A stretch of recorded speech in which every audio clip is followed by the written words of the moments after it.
That's the money question here. I mean, an 80% increase in family units. That's adult illegal aliens with minor children, not necessarily actual families, just adults with children.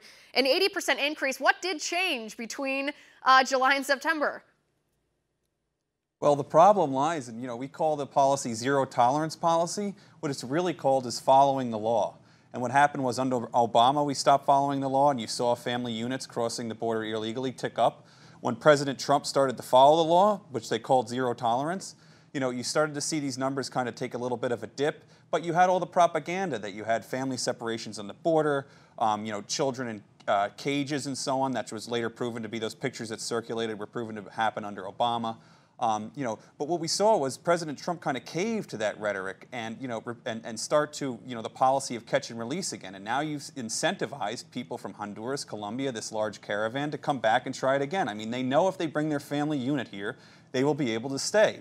I mean, these are huge loopholes. They come to the border, they're not at a port of entry, they claim asylum, they get arrested, they stay together, and eventually what happens is they're let go because you can't keep family units apart for more than 20 days. So, I mean, this is really a big scheme on the part of the media and the Democrats to create this propaganda, because this is what they want to see, is open borders. Right, and the left accuses us, of course, of being uncompassionate. They say you lack compassion completely, you have no heart here. There is a proper, lawful way to claim asylum, and anybody who is a victim of their government or fears for their life is welcome to claim asylum at these ports of entry.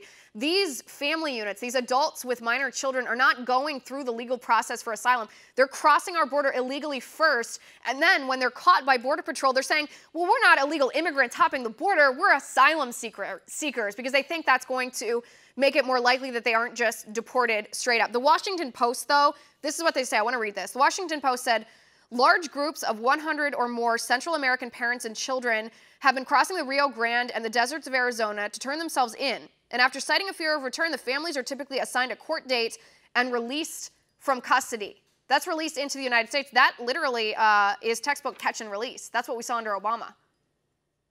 Right, and this whole idea that it's not humanitarian to enforce the law on the border is garbage. I mean, look at where they're taking these kids from. They're taking them from Honduras, Colombia, Guatemala. This is an incredibly long, dangerous journey. You've incentivized smugglers to kidnap kids and sell them to people that want to come across the border. They use them as mules. God only knows what happens to these kids when they come to the United States. There's nothing humanitarian about it. If you saw the coverage last time of when Trump was, enacted his quote-unquote zero tolerance policy, some of the Border Patrol agents said this is the first time some of these kids have seen a bed in months when they got to the border.